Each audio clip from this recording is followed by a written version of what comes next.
Okay, let's dive right into this explainer. Today, we're unpacking a journey that is physically grueling, incredibly complex, and honestly almost completely invisible to most of us. We're tracing the route that thousands of refugees face when trying to cross from Italy straight through the beautiful towering landscapes of the Alps and into France. It's a real underground network, and we're going to look closely at the human reality, the legal roadblocks, and the local citizens stepping in along the way. Now, I know it's really easy to romanticize the European landscape. I mean, it's gorgeous, right? But for the people actually walking it, the reality is starkly different. Just listen to this young Afghan teenager. He survived this incredibly grueling trek, hoping for a bright future, only to find a situation he describes as literally darker than Afghanistan. To understand how he and thousands of others ended up here, we really need to trace this journey right from the start. So, to wrap our heads around the sheer scale of this, we kind of have to start geographically in Italy.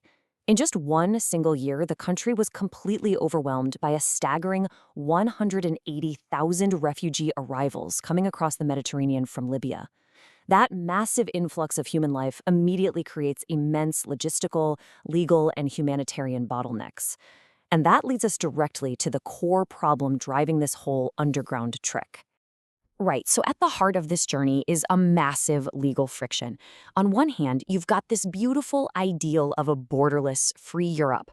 But on the other hand, there's a strict EU regulation forcing refugees to be fingerprinted and remain indefinitely in the very first European country they enter, which, in this case, is Italy.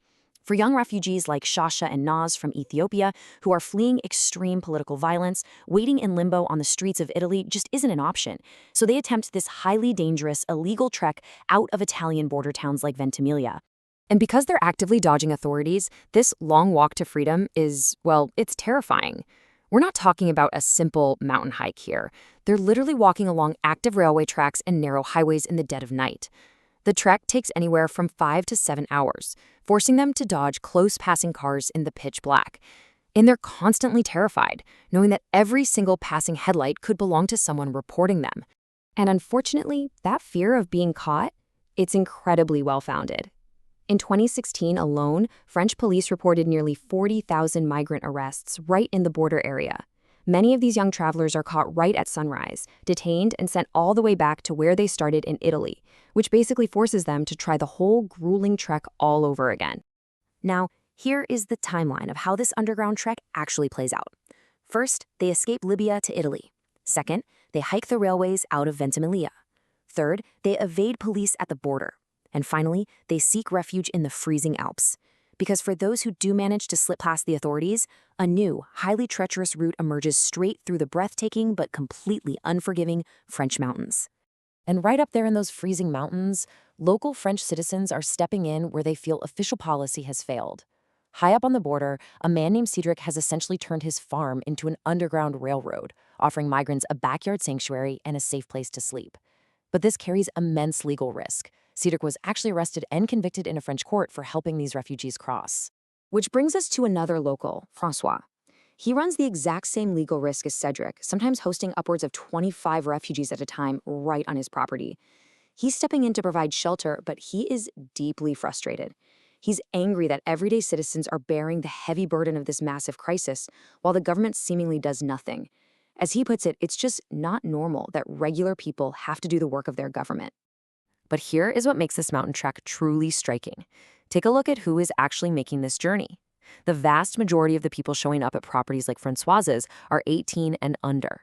That is a massive influx of entirely unaccompanied children and teenagers hiking through the freezing Alps in the middle of the night. And we literally see this profound trauma firsthand through kids like Mohammed. He's a young boy from Sudan, and he actually uses drawings to process the terrifying realities of his journey. I mean, adults describe this trek as nearly impossible, yet you have young children enduring it, carrying these intense psychological burdens with them into Europe. Now, legally speaking, this creates massive friction. François, who we just talked about, isn't just a concerned citizen, he's actually a lawyer.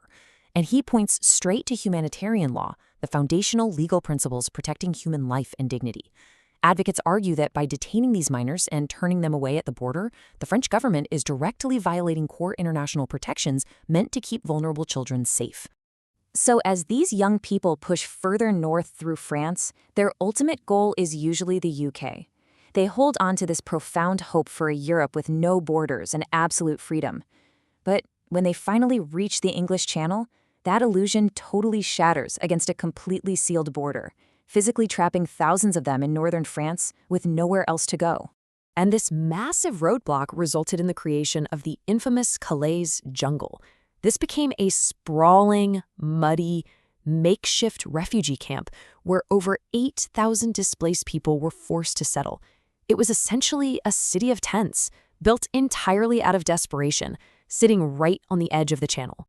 But as we know, the Calais jungle didn't last. The dismantling happened in a few chaotic steps.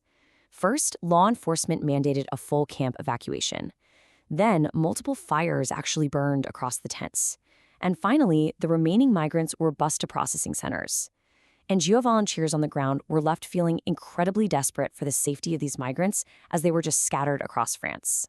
Displaced from Calais, many of them made their way to the capital. And the contrast here is just jarring. Right in the heart of Paris, set against the gorgeous, iconic backdrop of landmarks like the Eiffel Tower, thousands of tents were pitched right on the streets. Without adequate social services, the city basically transformed into a massive homeless camp for refugees from all over the world.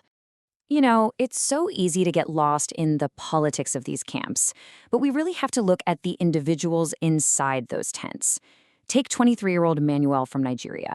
He completely dismantles the political stigma, reminding us that no one actively chooses to trade a comfortable home for sleeping on the cold streets of Paris.